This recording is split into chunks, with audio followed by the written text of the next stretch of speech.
నమస్తే, welcome to Victory Media news బులెటిన్ల ముందుగా హెడ్లైన్స్ చూద్దాం. సుబ్బవరం STBL సినిమా థియేటర్లో ప్రారంభమైన రోలుగొట్ట శ్రీను చిత్రం.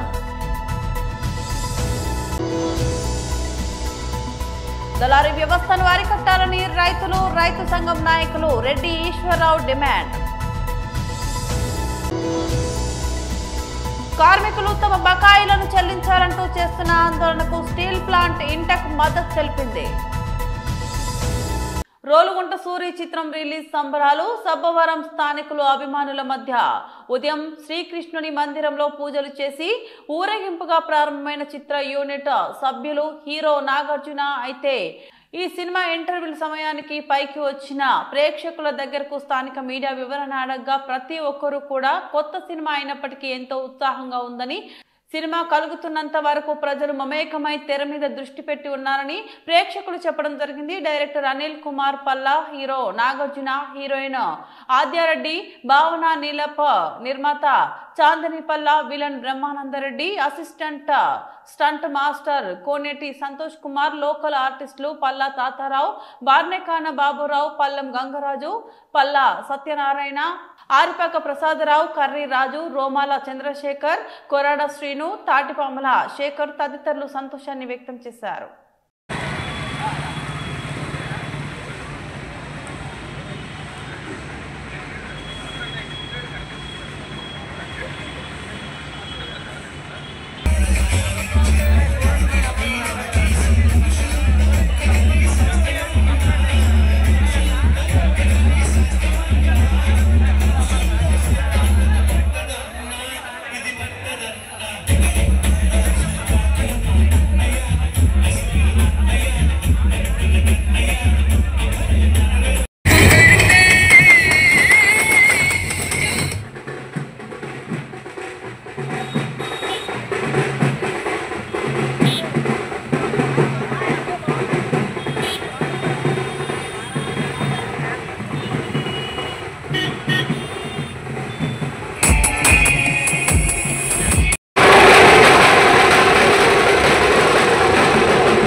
సినిమా ఎంతవరకు సూపర్, చాలా బాగుంది సార్.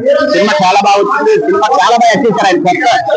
ఆయన నిజంగా హీరోగా ఫస్ట్ సినిమాలో యాక్టింగ్ చేయలేదు, చాలా బాగా చేశాడు. సినిమా కూడా రోల్ అంటే సినిమా అంటే సినిమా సబ్జెక్ట్ మీద చాలా బాగా తీశారండి సినిమాని. సినిమా చూస్తుంటే మాకు పాటలు కావాలి, ఏం కావాలి, ఏం అల్లది అని అనిపించలేదు. సినిమాలో మాత్రం ఆ సినిమా మీద సినిమా సినిమా సినిమా చూడాలనిపించినట్టే చూశారు సినిమా. చాలా సినిమా బాగుంది. సినిమా హీరోకి ఫీచర్ అనేది చాలా బాగా ఉంటుంది. అంత బాగా నేచురల్ గా యాక్ట్ చేసినాడు. అసలు కొత్త హీరోలకు అసలు చేయలేదు ఆయన. చాలా ఎన్నో 50-80 సినిమాలు చేసిన హీరోకున్న ఎక్స్పీరియన్స్ తో చేశాడు. అలాగే హీరోయిన్స్ కూడా, అలాగే డైరెక్షన్ కూడా చాలా బాగుంది. డైరెక్షన్ అనేది ఎక్సలెంట్ అనమాట. డైరెక్షన్ అంత బాగా చేశాడు. పల్లా ఆయన డైరెక్ట్ అనిల్ కుమార్. నాగార్జున హీరో నాగార్జున కొత్త హీరోగా చేస్తున్నందుకు మీకు ఎలా అనిపిస్తుంది? ఆయన ఎన్నో సినిమా అనుభవం ట్యాక్ చేశారు సార్. సినిమాలో అయితే ఆయన చాలా సినిమాల్లో చేసి యాక్టింగ్ చేసినట్టు చేశారు. ఆయన చాలా బాగా చేస్తారు. చాలా భవిష్యత్తు కూడా ఉంది. చాలా మంచి హీరో అవుతారు. చేసినట్టు చేశాడు సినిమాలో. అందరు ఆడియన్స్ అందరూ చాలా హ్యాపీగా ఉన్నారు సార్. సినిమా చూస్తున్నాం సేపు ఆడియన్స్ అలాగే క్లాస్ పడుతుంది. సినిమా చాలా బాగా తీశారు. ఆయన యాక్టింగ్ కూడా చాలా బాగుంది.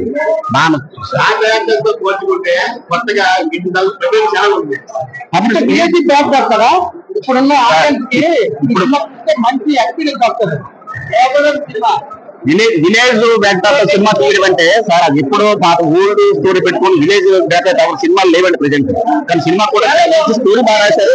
స్టోరీ బాగా వచ్చింది. సినిమా బాగా తీశారు. సినిమా డైరెక్టర్ కూడా బాగా తీశారు. ఆయన యాక్టింగ్ కూడా అదర్ కొట్టారు. మండలంలో మా సబ్బవరం అదే రోజు అనకాపల్లి జిల్లా సబ్బవరం మండలం సబ్బవరం పంచాయతీలో మాకు ఒక సినిమా ఫీల్డ్ లో హీరో రావడం చాలా గర్వకారం ఉంది. ఈ సినిమా రోలుగొండ సూరి అనే పేరు మీద తీసి ఒక పల్లెటూరు వాతావరణంలో సినిమా, పల్లెటూరులో జరిగే అరాచకాలని, ఒక పేద కుటుంబాలని, ఒక పెద్దోళ్ళు ఒక ఇదిగా చూసి, చాలా ఇదిగా పేదోళ్ళు అంటే సులకనగా చూసి తక్కువ జాతిగా చూసి దీన్ని ఇలాగ సినిమా రూపంలో తీశారు. హీరో కూడా చాలా బాగా యాక్ట్ చేశారు. గ్రాఫిక్స్ లేవు, సినిమా అంతా నేచురల్ గా తీశారు. ఒక పల్లెటూరు వాతావరణం తీసి చాలా పల్లెటూరులో జరిగే సిచ్యువేషన్ అనేది తీసి సినిమాలో చూపెట్టారు. చాలా బాగుంది. హీరో కూడా చాలా మంచి ఫ్యూచర్ ఉంటుందని మేము మా సబ్బవరం నుంచి మేము కోరుకుంటున్నాం. చాలా బాగుంది సినిమా. చాలా సూపర్ గా ఉంది. చాలా బాగుంటది. నెక్స్ట్ కూడా ఇలాంటి సినిమాలకి ఎన్నో తీసి ఒక గర్వకారంగా మా వస్తానికి మేము సంతృప్తిగా ఉన్నాం. మా సబ్బవరం పంచాయతీ నుంచి అయినా, మా సబ్బవరం మండలం నుంచి అయినా సరే, మాకు ఒక సబ్బవరంకి ఒక హీరో ఉన్నాడంటే పెద్ద పేరే కదండి. ఇది ఉండాలని చెప్పి మేము చాలా బాగుంది సినిమా. చాలా ఆనందంగా ఉందండి. సూపర్ గా ఉంది. చాలా ఆనందంగా ఉందండి. మేమందరూ కూడా ఇలా కాళ్ళ తీసుకునే పరిస్థితిలో ఉన్నాం. ఇప్పుడు ఈరోజు సబ్బవరం నుంచి కూడా ఒక హీరో ఉన్నాడండి. మేము ఆలోచన దీనిగా తీసుకొచ్చారు. చాలా సంతోషంగా ఉందండి. మీ విలేకరుల ద్వారా, ఈ రిపోర్ట్ ద్వారా దీన్ని మేర తీసుకెళ్లి పెద్ద స్థాయిలో తీసుకెళ్తారని ప్రచారం చేస్తారని మనసారా కోరుకుంటున్నాం. విశాఖపట్నం జిల్లా దువ్వాడ ఎకానమిక్ జోన్లోని సినార్జీస్ కంపెనీలో పనిచేస్తున్న కార్మికులు తమ బకాయిలను చెల్లించాలంటూ చేస్తున్న ఆందోళనకు స్టీల్ ప్లాంట్ ఇంటెక్ మద్దతు తెలిపింది. ఈ మేరకు ఇంటెక్ జాతీయ కార్యదర్శి మంత్రి రాజశేఖర్ అక్కడికి వెళ్లి నిరసన చేస్తున్న కార్మికులతో కలిసి నినాదాలు చేశారు. ఈ సందర్భంగా మాట్లాడుతూ 6 నెలలుగా జీతాలు చెల్లించకపోవడం బాధాకరమన్నారు. 20 ఏళ్లుగా పనిచేస్తున్న కార్మికుల పట్ల యాజమాన్యం నిర్లక్ష్యంగా వ్యవహరిస్తుందని మండిపడ్డారు. అర్ధాకలితో కార్మికులు రోడ్డు ఎక్కారని స్పందించాల్సిన కార్మిక శాఖ అధికారులు, ప్రజాప్రతినిధులు ఏమి పట్టనట్టుగా వ్యవహరిస్తున్నారని ఆరోపించారు. సినర్జరీ కార్మికులు ఉద్యమానికి ఇంటెక్ అండగా ఉంటుందని అన్నారు. అవసరమైతే ఢిల్లీ స్థాయిలో దీనిపై పోరాటం సాగిస్తామని తెలిపారు. ప్రజల నుంచి ఎన్నుకోబడిన ప్రజాప్రతినిధులు కార్మికుల కష్టాలను తెలుసుకొని న్యాయం జరిగేటట్టు చూడాలని కోరారు. యాజమాన్యం మొండి వైఖరిని విడనాడి ఇప్పటికైనా జీతాలను చెల్లించాలని, లేకుంటే ఆందోళన తీవ్రతరం చేస్తామని హెచ్చరించారు. చెప్పేటువంటి ఈ సందర్భంగా హెచ్చరిస్తున్నాం. ఇప్పుడున్నటువంటి మేనేజ్మెంట్ మీరేమో లాభాలు తీసుకోవడం కాదు. ఇక్కడ లాభాలతో పాటు కార్మిక వర్గం, ఒక రాష్ట్రంలో ఎమ్మెల్యే కానీ, ఒక కేసీఆర్ కానీ, ఒక కలెక్టర్ గారు కానీ, ఎటువంటి న్యాయం అయితే మాకు జరగట్లేదు సార్.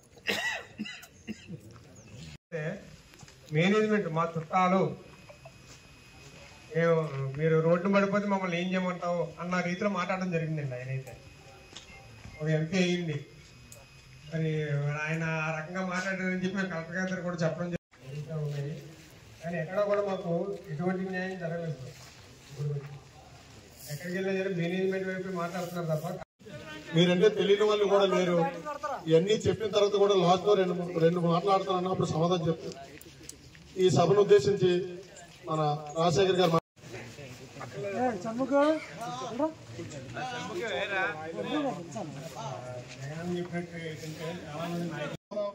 ఈ ఫ్యామిలీలతో సహా పిల్లలతో సహా అందరం కూడా ఇక్కడ వచ్చి వంట వరకు చేసి అన్ని చేసి వాళ్ళకైనా కనీసం బాధలు అర్థమవుతుంది. మేనేజ్మెంట్ అది వాళ్ళు ఈ 20 సంవత్సరాలు పెట్టి చేయించుకొని నిజంగా వెట్టి చాకరీ చేయించుకొని రోడ్డు మీద పడేశారు తప్ప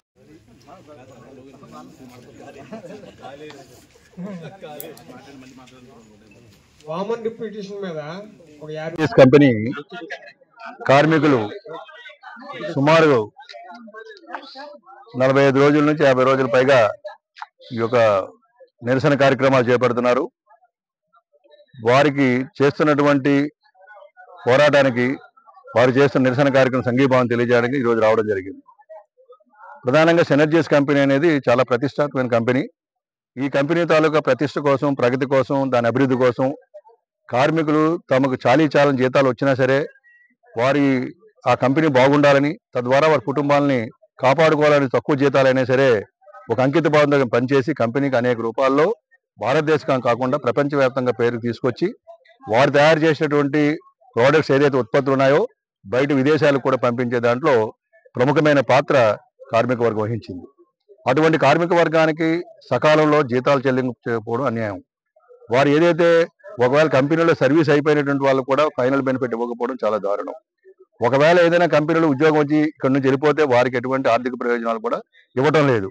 చట్టబద్ధంగా రావాల్సినటువంటి ఈఎస్ఐ సక్రమంగా ఇవ్వటం లేదు. ప్రావిడెంట్ ఫండ్ కూడా చట్టబద్ధం, అది కూడా సక్రమంగా చెల్లించడం లేదు. ఇవి చేసినా సరే ప్రభుత్వంలో ఉన్నటువంటి చట్టాన్ని అమలు చేయాల్సిన అధికారులు కూడా నిర్లిప్తంగా ఉండడం చాలా దారుణమైన విషయం. ఇటువంటి విషయాల్ని మేము పూర్తిగా ఖండిస్తున్నాం. ఇక్కడ ఉన్నటువంటి విశాఖపట్నంలో మరి ఒక ప్రత్యేకమైనటువంటి జోన్ ఏర్పాటు చేసి ఆ జోన్ పక్కన సినర్జీస్కి ఒక స్థలం ఇచ్చి ప్రభుత్వం ఇచ్చి కేంద్ర ప్రభుత్వం కానీ రాష్ట్ర ప్రభుత్వం కానీ అనేక రాయితీలు తీసుకొచ్చి కంపెనీ నిలబడిస్తే ఆ కంపెనీలో పనిచేస్తున్న కార్మిక వర్గం ద్వారా లాభాలు పొందుతున్నారు. మీరు వ్యాపారాలు చేసుకుంటారు. కానీ కష్టించి పనిచేసిన 3 నెలలు మరి 30 రోజులు పనిచేసిన తర్వాత మా జీతం ఇవ్వమంటే ఇవ్వకుండా గత 5-6 నెలల నుంచి ఈరోజు జీతాలు ఇవ్వలేదు. ఎప్పుడైతే నెగోషియేషన్స్ అయినా లేబర్ డిపార్ట్మెంట్ దగ్గర ఆ లేబర్ డిపార్ట్మెంట్ దగ్గర ఒప్పుకొని యాజమాన్యం ఒప్పుకొని ఒక 6 రోజులు వర్కింగ్ డేస్ జరిగితే మేము ఇస్తామని చెప్పిన 4 రోజుల పాటు వాళ్ళు చూశారు. మేనేజ్మెంట్లో స్పందన లేదు. వారికి ఏదైతే గవర్నమెంట్ దగ్గర కమిట్మెంట్ ఇచ్చారో ఆ కమిట్మెంట్ కూడా వాళ్ళు అమలు చేయకపోవడం వల్ల వీరు మళ్ళా రోడ్డును పడి ఇటువంటి కార్యక్రమాలు చేస్తున్నారు. ఎంప్లాయీస్ అందరూ కూడా 3 షిఫ్ట్లు ఇటువంటి ఉద్యమం చేయడం చాలా అభినందనీయం. ఎందుకంటే ఇటువంటి ఉద్యమాన్ని మేము సపోర్ట్ చేస్తున్నాం. కానీ వారు పడుతున్న బాధలను అర్థం చేసుకోవాలి. ఏ ప్రభుత్వాధికారి కూడా సక్రమంగా స్పందించకపోవడం, ప్రజాప్రతినిధులు కూడా నిర్లిప్తంగా వ్యవహరించడం ఇది మంచి పద్ధతి కాదు. వీరే కాకుండా వీరి కుటుంబ సభ్యులు కూడా వీధిని పడి కార్యక్రమాలు చేస్తున్నారు. ఇది ఇప్పటికైనా సినర్జీస్ యాజమాన్యం గ్రహించి తద్వారా ఏదైతే గవర్నమెంట్ దగ్గర కమిట్మెంట్ ఇచ్చారో వారికి రావాల్సినటువంటి 2 నెలలు ఇమీడియట్ గా ఇచ్చి తర్వాత కంపెనీ స్టార్ట్ అయిన తర్వాత వారికి మిగతా జీతాలు కూడా వెంటనే ఇవ్వాలని, వారు చేసిన కష్టానికి తగ్గ ప్రతిఫలం ఇస్తూ వారికి అన్ని రకాల రక్షణ కల్పించాలని చెప్పేటువంటిది ఐఎన్టీసీగా డిమాండ్ చేస్తున్నాం. నిజంగా వారి సమస్య చాలా సున్నితమైనది, చాలా న్యాయసమ్మతమైనది. వారు పడుతున్నటువంటి బాధ ఇంత అంతా కాదు. ఇటువంటి చలికాలంలో కూడా పగలపూట ఎండ, రాత్రిపూట చలి, వర్షంలో కూడా వారందరూ కూడా చేస్తున్నారు. మరి వారు ఉండడానికి కూడా ఇటు పోలీస్ యంత్రాంగం కూడా వారికి పర్మిషన్ ఇవ్వకపోవడం అనేది చాలా దారుణ విషయం. ఆఖరికి ఏదైతే ఈ చుట్టుపక్కల ఉన్నటువంటి దీంట్లో కరెంట్ ఆపేయడాలు, లైట్లు లాగేయడాలు ఉన్నది. ఈ విధంగా ఈ అనేకమైనటువంటి చెట్లు గిట్లు ఉన్నప్పుడు రేపు పొద్దున పాములే కరిస్తే వీరి పరిస్థితి ఏంటి, వీరి ప్రాణాలతో పరిస్థితి ఏంటిది? ఇటువంటి చౌకబారు కార్యక్రమాలు కానీ వారి జీవితాలతో చెలగాటటువంటి కార్యక్రమాలు చేయొద్దు. వారి ఉద్యమాన్ని సాఫీగా చేసుకోనివ్వండి. ఈ ఉద్యమాలు కానీ ఎందుకు ఉంటాయి? మీరు సకాలంలో జీతాలు చెల్లిస్తే ఈ ప్రాబ్లం వస్తుందా? సకాలంలో ఇవ్వాల్సిన ప్రయోజనాలు ఇస్తే ఉండదు కదా. ఇలా గుంతమ్మ కొరకు కోరడం లేదు. ఉన్నటువంటి ప్రయోజనాలు కాపాడమంటున్నారు. మేము పనిచేసిన జీతం ఇవ్వండి. అందువల్ల మేము డిమాండ్ చేస్తుంది సినర్జీస్ యాజమాన్యం తన మొండి వైఖరిని విడనాడి ఖచ్చితంగా మీరు ఏదైతే రాష్ట్ర ప్రభుత్వం ఒప్పుకున్నారో ఆ రాష్ట్ర ప్రభుత్వ అధికారులు ఒప్పుకున్నది అమలు చేయండి. ఇమీడియట్ గా ఈ యొక్క పనిని స్టార్ట్ చేసి తద్వారా వారి చేత పనిచేయించి వారు పనిచేసిందని సరైన ప్రోత్సాహకాలు ఇచ్చి ఈరోజు ఏదైతే మీరు 2 లక్షలు 3 లక్షలు ఒక వీళ్ళ దగ్గర సంపాదించుకుంటున్నప్పుడు వారిలో దాని తగ్గట్టుగా ఒక ఇన్సెంటివ్ వాళ్ళు ఇట్లాంటివి ఇచ్చి కంపెనీని ఏ విధంగా ముందుకు తీసుకెళ్లాలా, ఏ విధంగా 4 ఇటు భారతదేశం తాలూకా ఒక ఆర్థికంగా ఏ విధంగా బలోపేతం చేయడానికి మనం యూనిట్ కృషి చేయాలనేది ఆలోచించాలి. ఆ భాగంలో కార్మికుల తాలూకు పాత్ర ఏ విధంగా ఉండాలి, కార్మికుల నుంచి ఏ సహకారం కోరుకుంటున్నారు, ఏ విధంగా అందించాలని చెప్పేటప్పుడు కూడా మీరు ఆలోచన చేయాలి తప్ప కార్మిక జీవితాలతో చెలగాట పడొద్దు. చెలగాట పడితే పరిణామాలు తీవ్రంగా ఉంటాయని హెచ్చరిక చేయడానికి, వారికి సంఘీభావం తెలియజేయడానికి ఈరోజు రావడం జరిగింది. కాబట్టి తప్పనిసరిగా దీనికి రాష్ట్ర కేంద్ర ప్రభుత్వాలు కూడా స్పందించాలి. అధికారులు కూడా మేనమేషాలు లెక్కించకుండా వారేదో ఎవరెవరికి బంధువులు లేదా ఇంకోటి బంధుత్వాలు ఉన్నాయి, మేమందరం కూడా కలిసిమెలిసి ఉన్నాము, మేమేం చేయలేము అన్నది. ఇది ఎందువల్లంటే ఇటు యాజమాన్యం, కార్మికుల తాలూకా రోజుల నుంచి సమ్మె చేస్తున్నామండి. మా తాలూకు సమ్మె వేజెస్ పెంచాలన్నా ఇంకోటి కాదండి. మేము కష్టపడిన జీతాన్ని ప్రతిఫలంగా ప్రతి నెల వచ్చే జీతం అడుగుతున్నాం. తద్వారా పిఎఫ్ తాలూకా బకాయిలు అడుగుతున్నాం, బోనస్లు అడుగుతున్నాం. అంతేగాని అంతకంటే మించి మా కోరికలు అయితే లేవు. ఈ రోజు ఈ కంపెనీ నేను నమ్ముకొని ఉన్నా. 25 సంవత్సరాల నుంచి 28 సంవత్సరాలు ఉన్న ప్రతి ఒక్క ఎంప్లాయీ కూడా రోడ్డును పడ్డారండి. వాళ్ళ తాలూకా పిల్లలు భవిష్యత్తు ఆగమ్మ గోచరంగా ఉంది. ఇంకా భార్యల తాలూకా పుత్రులు అమ్ముకొని ఫైనల్ గా ఇంకా ఒకటి అమ్ముకున్నాం. తర్వాత పిఎఫ్ఓ కూడా ఖాళీ చేస్తాం, ఎందుకంటే వీళ్ళ జీతాలు ఇవ్వకపోవడం వల్ల. సో మా మేనేజ్మెంట్ ఇప్పటికైనా తన మొండి వైఖరి విడనాడి మా యొక్క కార్మికులకు అన్యాయం చేయకుండా తక్షణమే జీతాలు చెల్లించి మేమైతే విధులకు వెళ్ళడానికి రెడీగా ఉన్నామండి. వాళ్ళు మా జీతాలు మా బకాయిలు ఇచ్చినట్టయితే మా ఎంతో కొంత ఉపయోగపడతాయి. ఈ రోజున రోడ్డును పడకుండా ఎప్పటిలాగే కాళ్ళు ఎగరేసుకుని ఈ సినర్జీస్ లో పనిచేస్తాం అనే భరోసా కూడా మేనేజ్మెంట్ కి త్వరగా మేము తెలియజేస్తున్నామండి. పార్వతీపురం నియోజకవర్గంలో ధాన్యం కొనుగోలు కేంద్రాలు ఏర్పాటు చేసి దళారీ వ్యవస్థను అరికట్టాలని రైతు సంఘం నాయకులు రెడ్డి ఈశ్వరరావు డిమాండ్ చేశారు. ఈ సందర్భంగా శుక్రవారం రైతులతో కలిసి మీడియాతో మాట్లాడుతూ రైతులు పండించిన ధాన్యం కోతలు కోసి నూర్పిడి చేస్తున్నారని, పేద రైతులకు పంట నిల్వ చేసుకునే సామర్థ్యం లేకపోవడంతో దీన్నే ఆసరా చేసుకున్న ప్రైవేటు వ్యక్తులు, దళారీల, ఇతర జిల్లాల నుంచి వస్తున్న వ్యాపారస్తులు ప్రభుత్వం ప్రకటించిన ధరకి కొనుగోలు చేయకుండా రైతులను దగా చేస్తున్నారు. 80 కేజీల బస్తాలు 85 కేజీలు తూస్తున్నారని, దీని వలన రైతులు కష్టం చాలా ఎక్కువ కోల్పోవాల్సి వస్తుందన్నారు. ఇప్పటికే నియోజకవర్గంలో వివిధ గ్రామాలలో ముమ్మరంగా ధాన్యం నూర్పిడి జరుగుతుందని, యంత్రాల్లో నూర్పిడి చేస్తున్నటువంటి యజమానులు మాకు ధాన్యం తక్కువ ధరకు ఇస్తే మీ ధాన్యం నూర్పిడి చేస్తామని దళారులతో కుమ్మక్కై బెదిరిస్తున్నారన్నారు. ఒక పక్క అధికారులు జిల్లా మొత్తం కొనుగోలు కేంద్రాలు వెంటనే ఏర్పాటు చేస్తామని, ప్రతి గింజ కొంటామని, మద్దతు ధరకే కొనిపిస్తామని దళాలను, మధ్యవర్తులను ఆశ్రయించవద్దని ప్రకటనలు చేస్తున్నప్పటికీ ఆ దిశగా కొనుగోలు కేంద్రాలు ఏర్పాటు ప్రయత్నాలు కనబడడం లేదన్నారు. కనుక నియోజకవర్గంలో వెంటనే ధాన్యం కొనుగోలు కేంద్రాలు ఏర్పాటు చేయాలని కోరారు.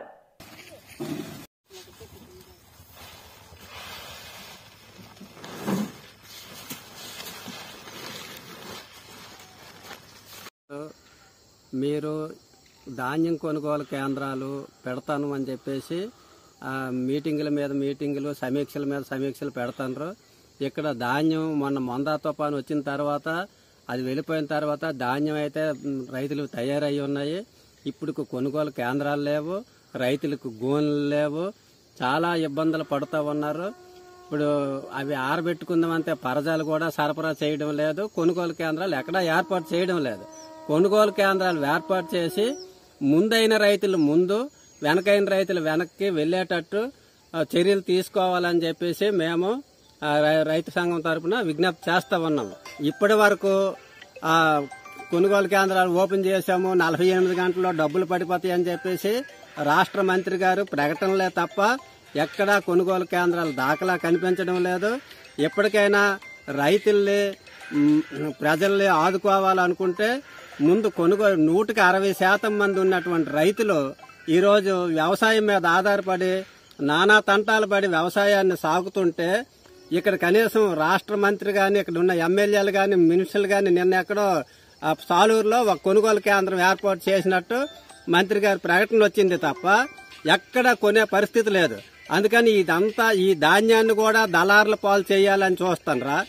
ఆ దళారులేమో ఇప్పటికే కొంతమంది నిల్వ సామర్థ్యం కలిగినటువంటి వాళ్ళ కింట్లం 2369 కొనాల్సింది 1600కి 1800కి అయిన కాడకు అమ్ముకోవాల్సిన పరిస్థితి ఏర్పడుతుంది. ఈ రోజు రాష్ట్ర రైతాంగం గాని దివాలా తీస్తే దేశ ఆర్థిక పరిస్థితి, రైతాంగ పరిస్థితి చాలా దారుణంగా ఉంటది. కాబట్టి వెంటనే మీరు మీద నుండి చర్యలు తీసుకుని ఈ కొనుగోలు కేంద్రాలు ఏర్పాటు చేసి రైతులను ఆదుకోవాలని మేము విజ్ఞప్తి చేస్తున్నాం. బులెటిన్ ముగించే ముందు మరోసారి హెడ్లైన్స్ చూద్దాం. సుబ్బవరం STBL సినిమా థియేటర్లో ప్రారంభమైన రోలుగొట్ట శ్రీను చిత్రం.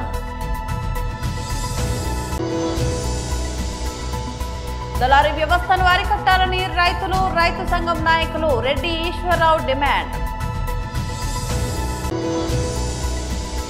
కార్మికులు తమ బకాయిలను చెల్లించాలంటూ చేస్తున్న ఆందోళనకు స్టీల్ ప్లాంట్ ఇంటెక్ మద్దతు తెలిపింది. ఇవి బులెటిన్ అప్డేట్స్. మరో బులెటిన్లో మళ్ళీ కలుద్దాం. అంతవరకు సెలవు. నమస్తే.